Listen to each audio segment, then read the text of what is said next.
Great students, since you are one of the leading names in our field, so that's why we would like to hear your position about our field.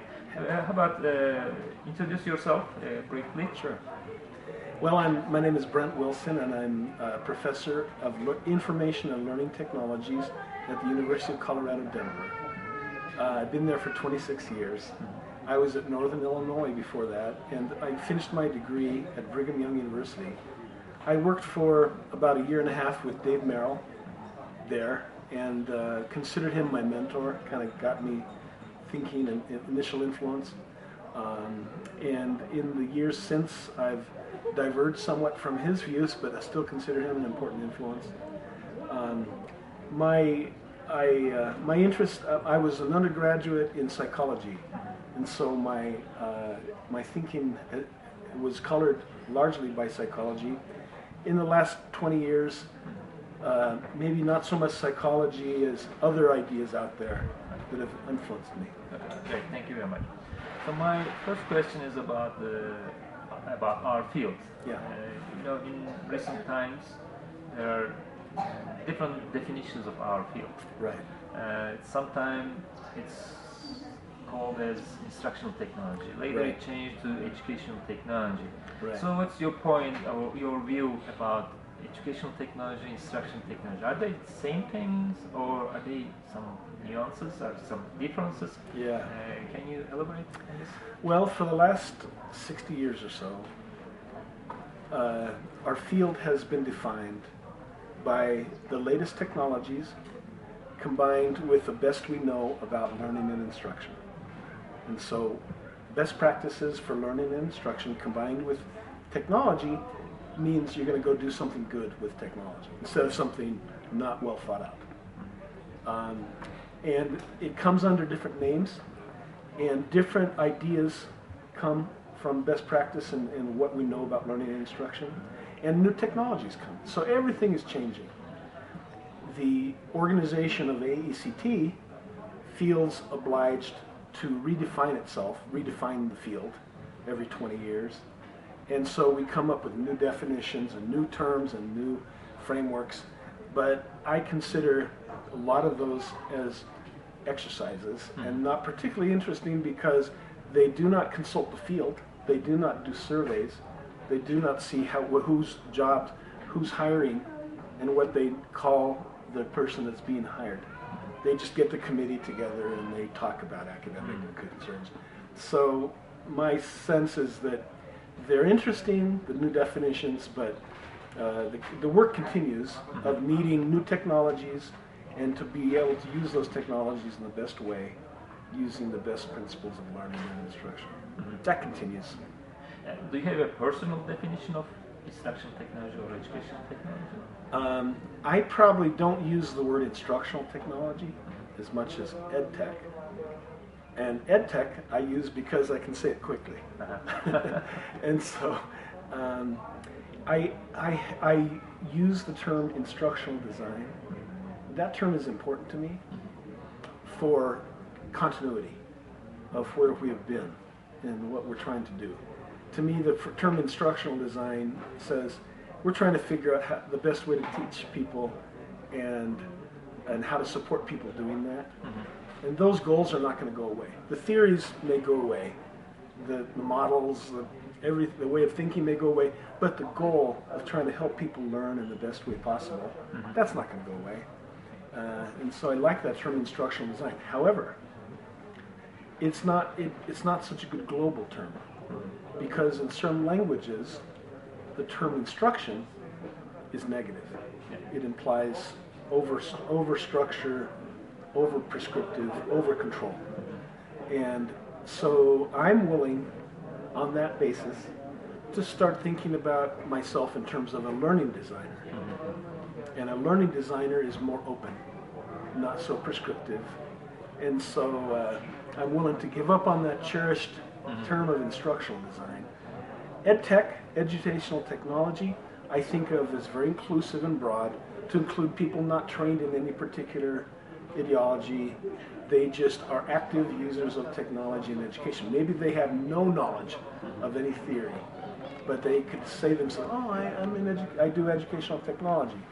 Whereas learning design, instructional design has more of a history and an ideology attached, and it's more restrictive, not as open.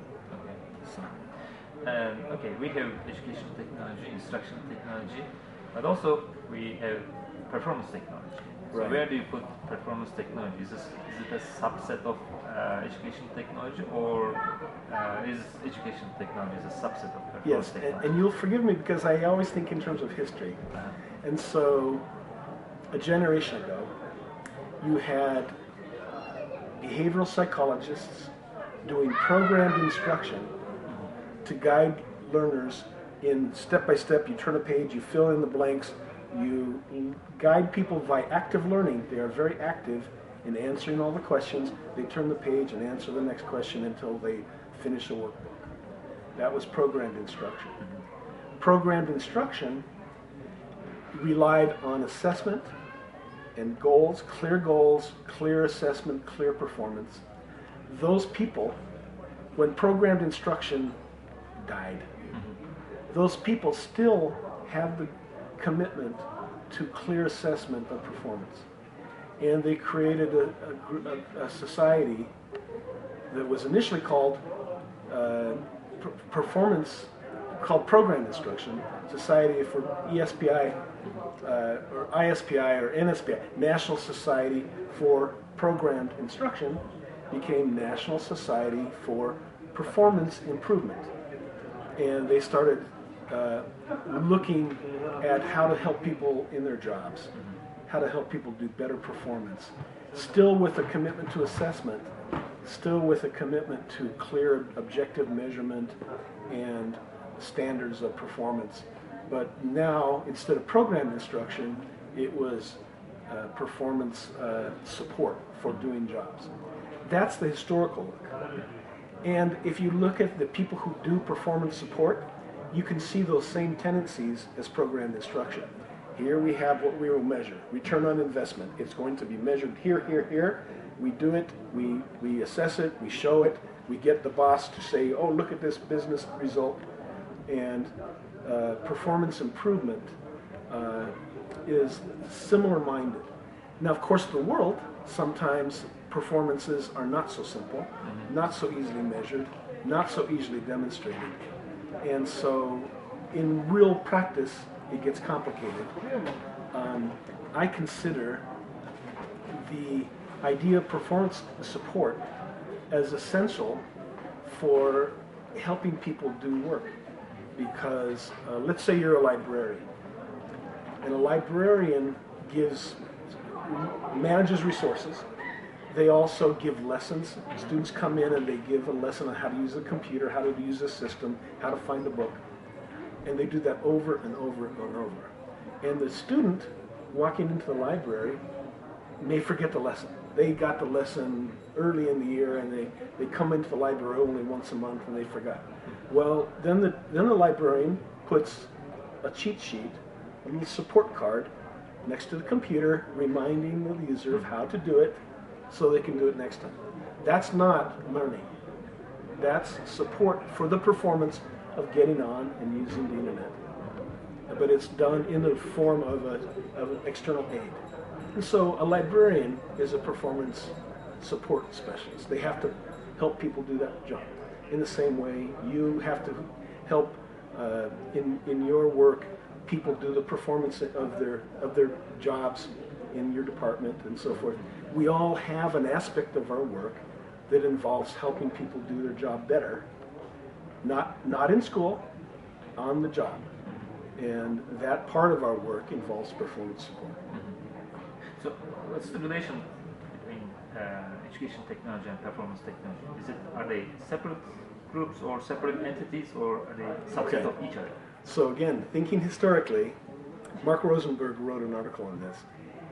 The field of ed tech used to be called audiovisual movement, the audiovisual movement, and it meant you were the person who pushed the cart in the school that held the film projector or had the film strip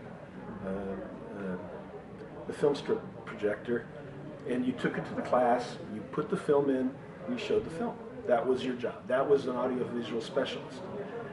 And that was very narrow responsibility. And then the responsibility grew because you had to become an expert on learning and instruction and how to use the technology well. And then the job grew more because you had to be an expert on how to help people do their jobs in the performance way that we spoke of. And so your job is growing wider and wider and wider. What don't you do? Everything, I do everything. Well, that's not feasible. And so we need some specialization.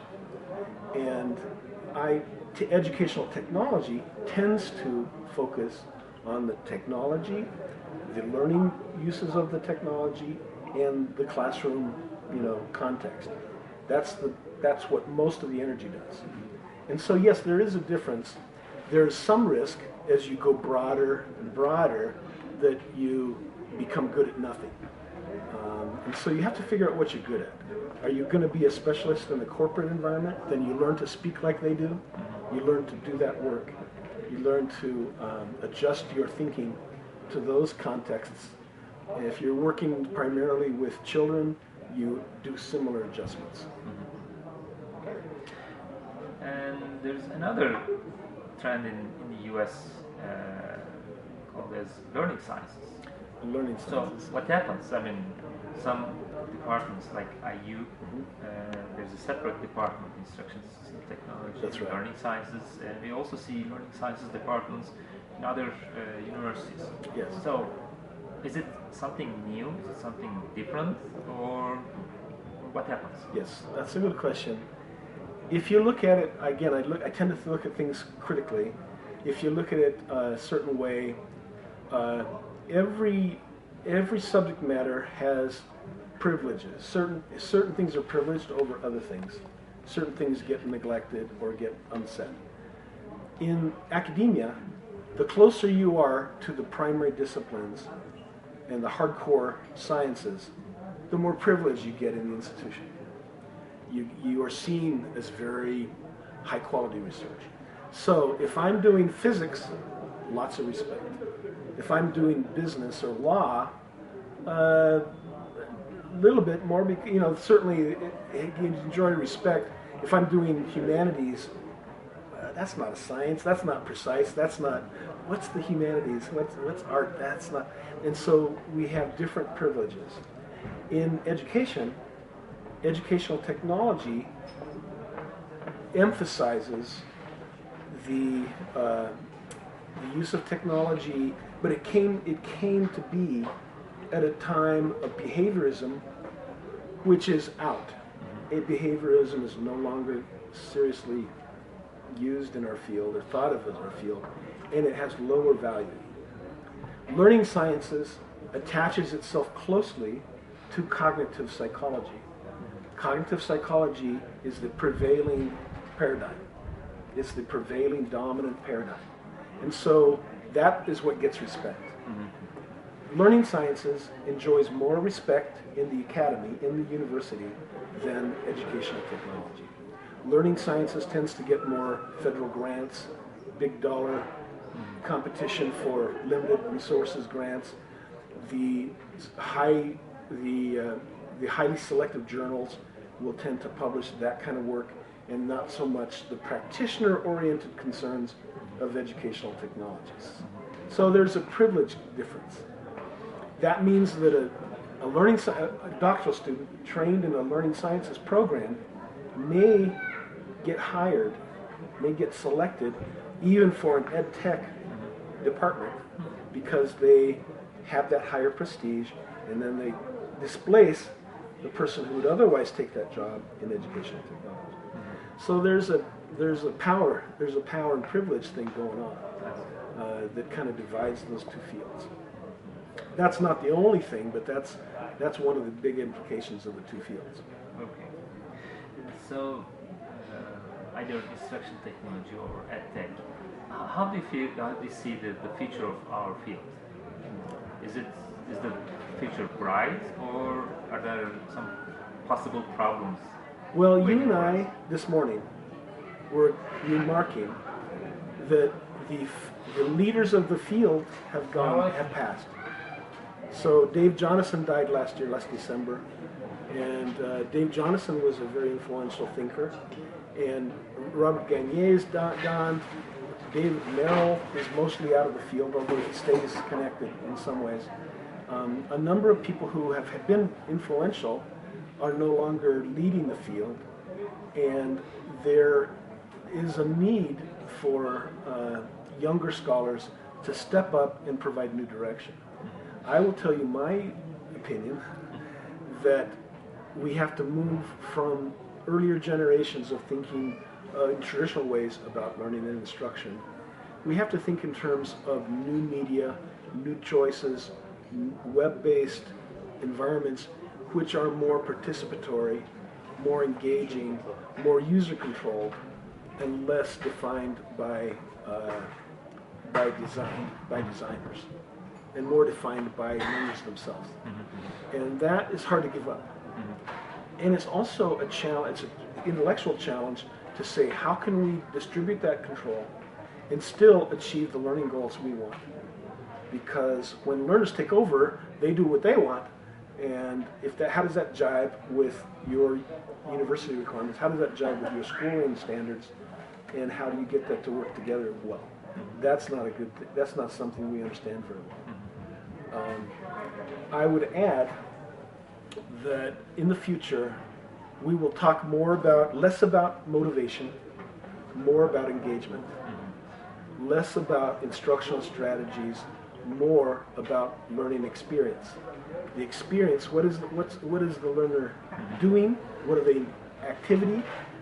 What are they choosing? What are they feeling and engaging and thinking? And not so much about what I plan for their instruction, but what are they doing? The activity over the strategy. So I think, and there's a term called attention economy.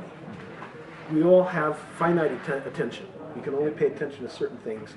In a world that demands so many voices are saying, listen to me, I'm on your iPod, I'm on your iTunes, listen to me. You're saying, where do I choose? And we have to figure out ways to engage learners that it gets their attention and that sustains their attention in this competitive environment. And I think we can best do that by giving up on some ideas about control and instruction and pursuing other ideas about openness and engagement and empowerment, but in a way that still achieves and still is considerate of the learning requirements of schooling and of making sure that everybody learns, not just... So if I create an open environment, like capitalism, it's very much like capitalism. What happens? The rich people get richer, the poor people are stuck without the access to the resource, they're stuck without them knowing what to do, and they end up doing low-level activities that are very menial, very not intellectually challenging. They get on the web, yes, but they look at the pictures and they can hardly read and they don't know what they're doing. In an open environment, that inequity is likely to expand. And so the responsibility of people in our field would be to say, yes, we have to temper the open choices with the structuring and encouragement and support for all learners to succeed. And that needs to be happen. That has to happen more than we have done before. I don't want listening.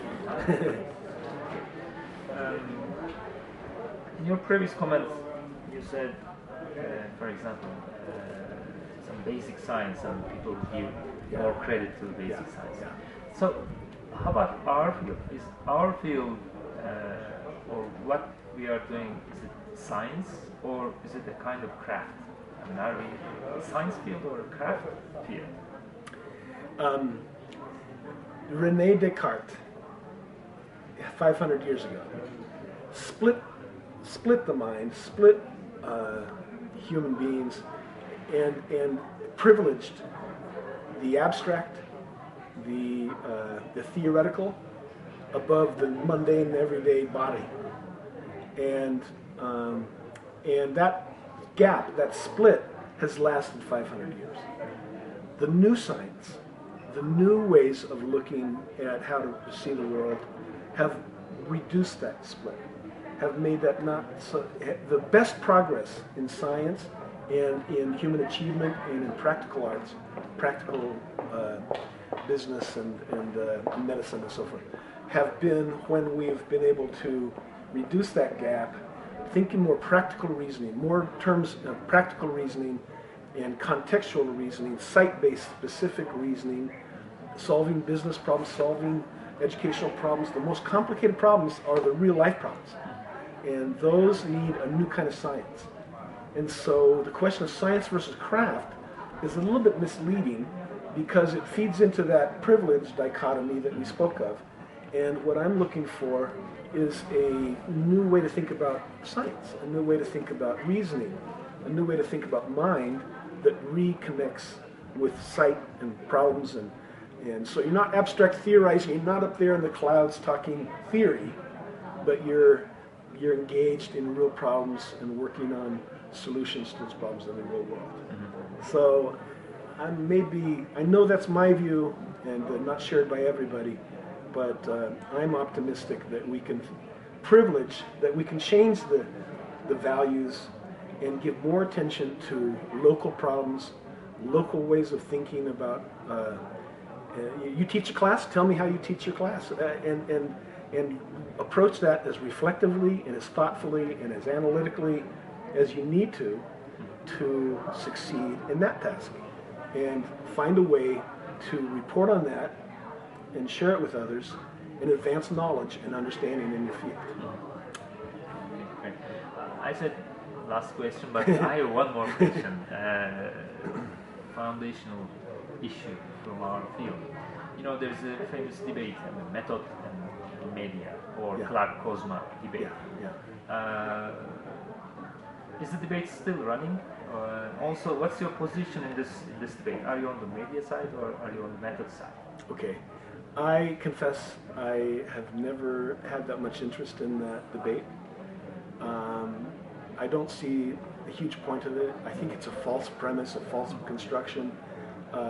My sympathies lie more towards the media side, because the way that Kozma talks about it, he's saying, do people have different experience? I'm into experience. I think people have different experiences, they learn different things. If I have a mediated experience with lots of pictures and video and engagement, interactivity in a certain way, I'm having a different learning experience. And I'm going to be learning something different than if I don't have that mediated experience. So it's obvious to me that the experience, if I go to Harvard, I may take the same calculus course as if I go to a local college. But is the experience the same? No, it's not the same. So yes, on the test, I get the same score on my calculus test.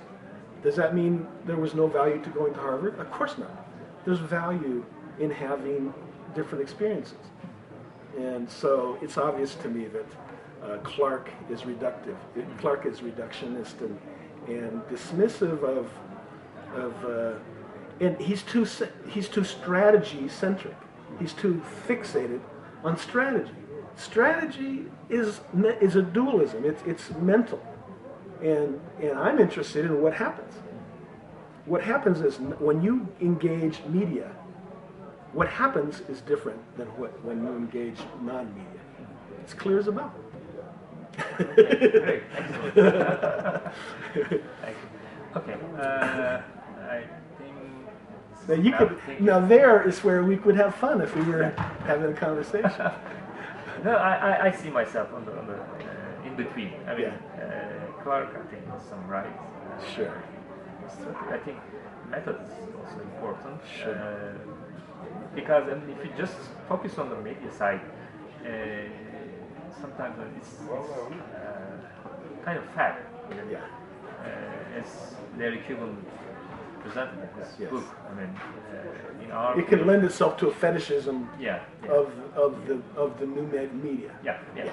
We have to be careful, I think. I think you're right. Yeah, completely right. Okay, that's my position. All right, there you go. Okay, thank you very much. That's the last I question. appreciate it. Thank you. Excellent. Pleased to engage you in conversation. Well, we know each other before, but pleased to engage you with. Definitely, I think we this will conversation. definitely continue working We'll have to do that. on further projects. Which was, thank you very much. Thank you.